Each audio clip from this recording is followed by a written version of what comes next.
Welcome to this week's episode of the Big Book Living Alive podcast, a weekly podcast showcasing the 1993 Big Book Seminar presented by Joe&Charlie in Latrobe, Pennsylvania.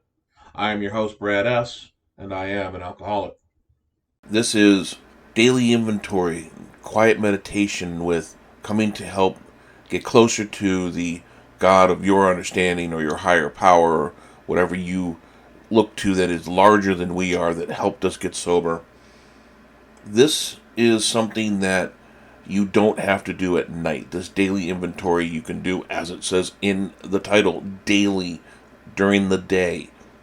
So maybe it's a morning thing, maybe it's a midday thing, because as Joe&Charlie will mention, you cannot go and say, I'm going to make this list of changes and then go to bed. Let's hear what they have to say about this step in our daily inventory. About prayer and meditation, and I don't have to look to someone else to find out how to do this. I used to think you had to sit in a certain position or lay in a certain position or whatever. I can pray and meditate anytime, anywhere, and I do that constantly. Prayer is simply that I'm talking to God. Meditation just simply means that I'm listening. And for all these resentments and fears and angers and hurts and guilt, shame, and remorse is blocking me from talking and listening to God. See, I'm blocked off from the sunlight of the Spirit. I'm blocked off from the real growth in Alcoholics Anonymous in Step 11. You know, when I come into Alcoholics Anonymous and way before, I used to hear these old songs about that I heard down in the South, and I didn't even know what they meant. I really didn't know what they meant. And there was one, finally, that I used to love, and I heard it, and it's called In the Garden. Do you all know that song? And I did not know that that song was about prayer and meditation. It's real simply, you know, we come to the garden alone. That just means me and God. And when is the time to do that? Well, in the morning, while the dew's still on the roses. Why? Because he walks with me and talks with me. See, I didn't know what those things meant prior to Alcoholics Anonymous. Today I can hear those songs and I say, I know what that means. Now, where did that come from? It didn't come from me. It has to come from God. Heard one here a while back. It said, it's no secret what God can do. And I thought, yeah, all I got to do is look at you and look at me. There's no secret. But we wouldn't be here. See, I know what those things mean today as a result of these steps and as a result of this prayer and meditation and these little suggestions that Bill is going to give to us to do.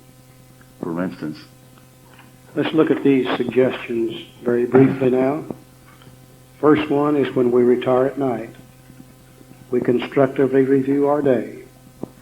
Were we resentful, selfish, dishonest, or afraid? Do we owe an apology? If we kept something to ourselves, etc., etc., etc.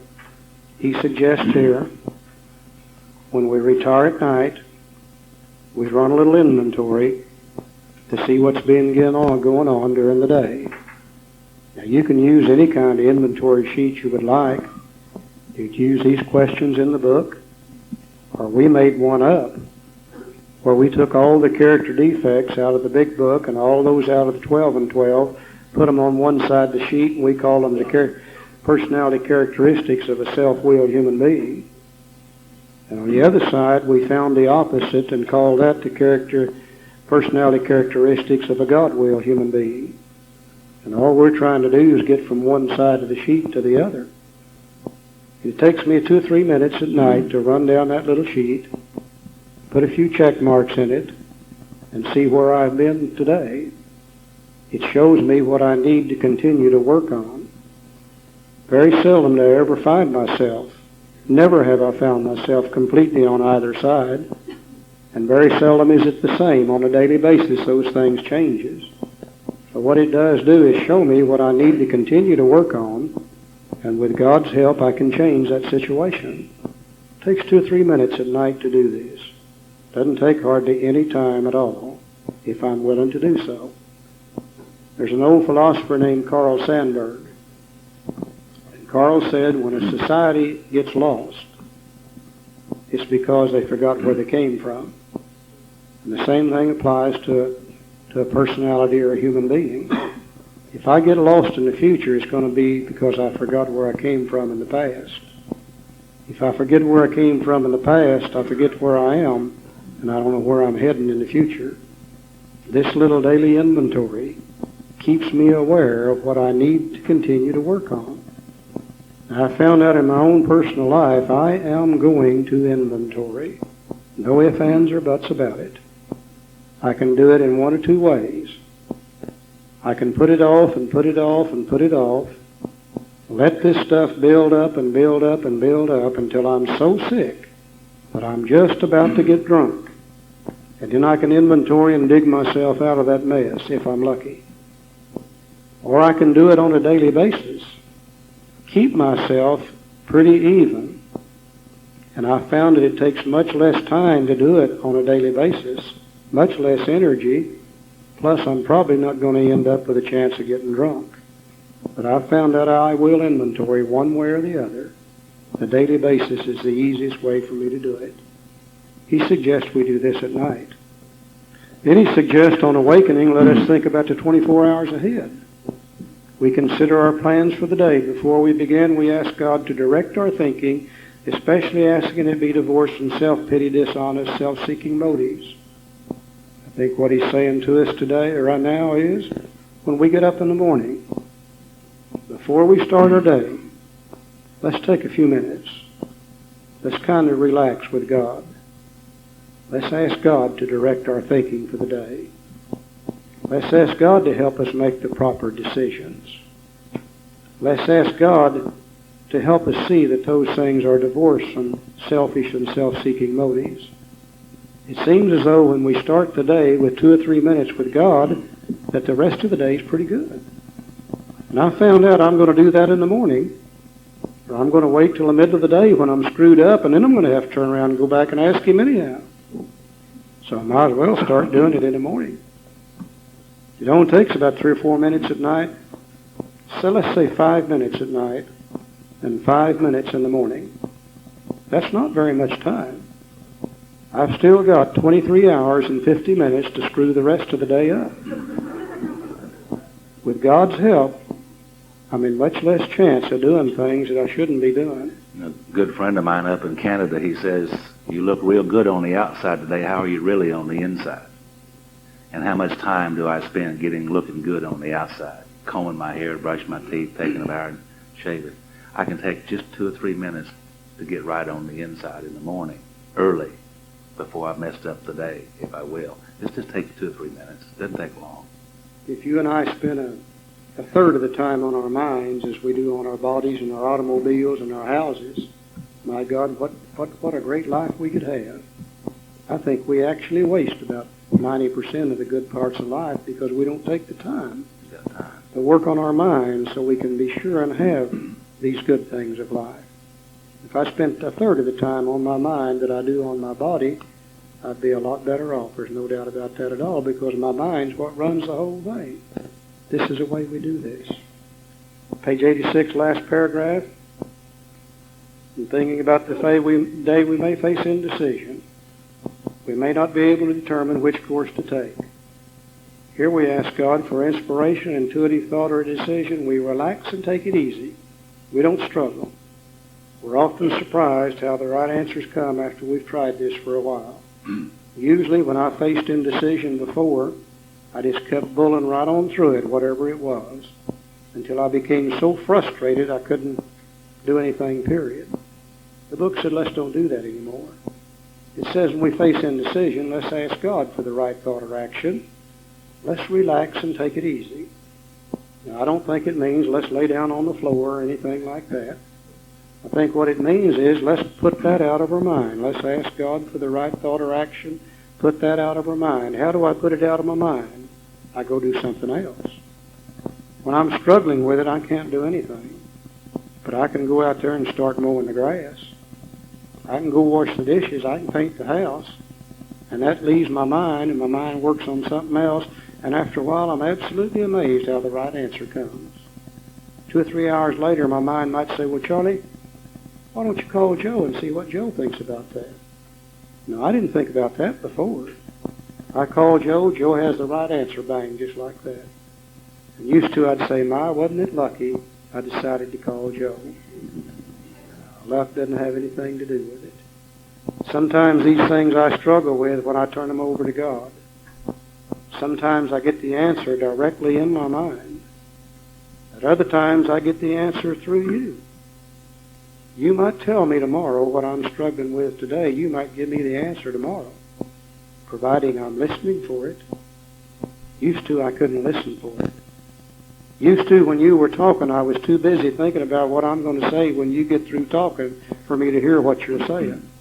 Today, I've learned not to do that, because what you're saying might be the answer for what I was struggling with yesterday. And I'm surprised where these answers come from. You can't explain this. You can only try it and practice it, and over a period of time, you're absolutely amazed at how you begin to receive the right thought, the right action, the right decisions. It really does work if we're willing to try. Page 87, second paragraph. Here he tells us how to pray.